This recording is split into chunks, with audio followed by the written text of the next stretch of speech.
Uh, okay, Roger, we're gonna do it again. Forget everything, okay? Good, done.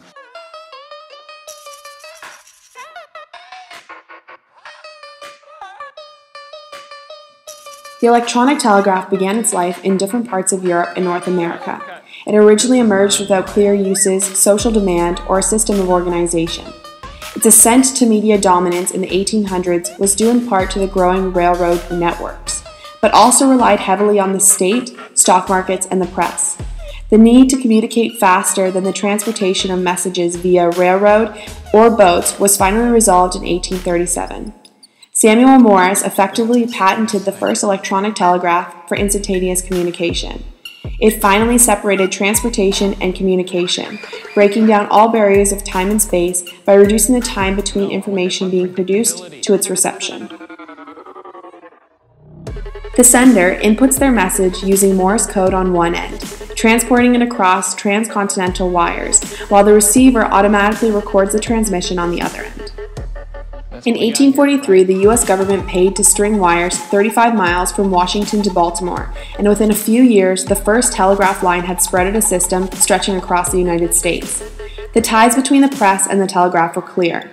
Newspaper publishers were among the first generous investors in setting up telegraph operations, providing large sources of revenue and establishing organizations like the Associated Press in 1846 to exploit the potentials of electronic communication with its cheap, quick, and reliable means of distributing news, transmission privileges, and subsidized rates. In short, the telegraph and the press were intimately intertwined. The telegraph had originally been split into two forms of regulation. There was the strong state model in Germany and France, and the less state interventionist model found in England and the United States. The Canadian model teetered in the middle of these two sides, as doses of the telegraph were not exclusive for government use, but the state did moderately intervene. However, in America, the state rarely intervened and was very liberal with the use of the new medium. Agencies in the United States began to spread as far as the Maritimes, as there was a newfound obsession with the American press and telegraph organizations. News and information flowed continuously. There was a new emphasis on speed, which stemmed from the competitive nature of the media, and more importantly because there were no copyright in the news, meaning its economic value lay in the speed of its distribution. Once the difference in time was eliminated by the telegraph, the economics of news gathering tilted from competition to monopoly, and to efforts to secure the commodity value of information.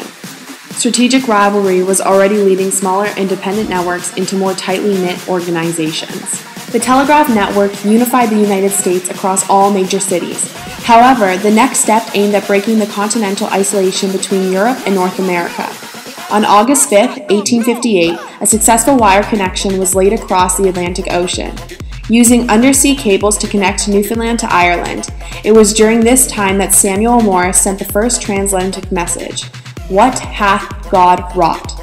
This message marked the beginning of a long and arduous journey to establish a stable means for long-distance communication.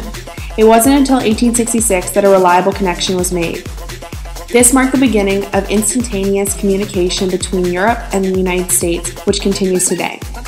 Following the years of transcontinental unity, the telegraph was adapted for two-way communication during World War I. This technological breakthrough ignited the flame of the modern media we know today.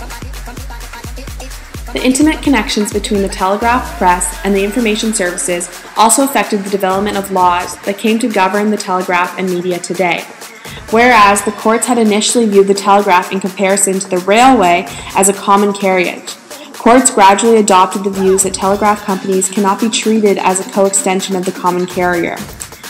Eventually, in 1918, after events in England, the court recognized that copyright did not cover news and that information was too fugitive and evanescent to be the subject of property.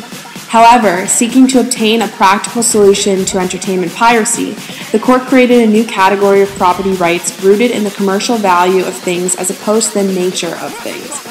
The classical concept of property had been changed, as property now had been based on non-tangible objects.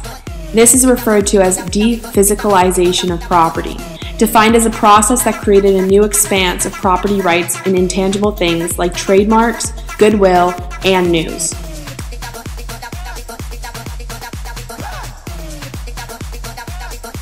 Overall, this paper looked at the influence on the evolution of electronic communication and telecommunication policies in the periods between 1840 and 1910. There were 4 trends identified in the progression of the telegraph, being method-less enthusiasm, renewous competition, and strategic consolidation found in media convergence and divergence, and the transformation of law offer of understanding of changes in media today. Perhaps the history of electronic communication presented from the past can provide some insight into the nature of media evolution back in the future.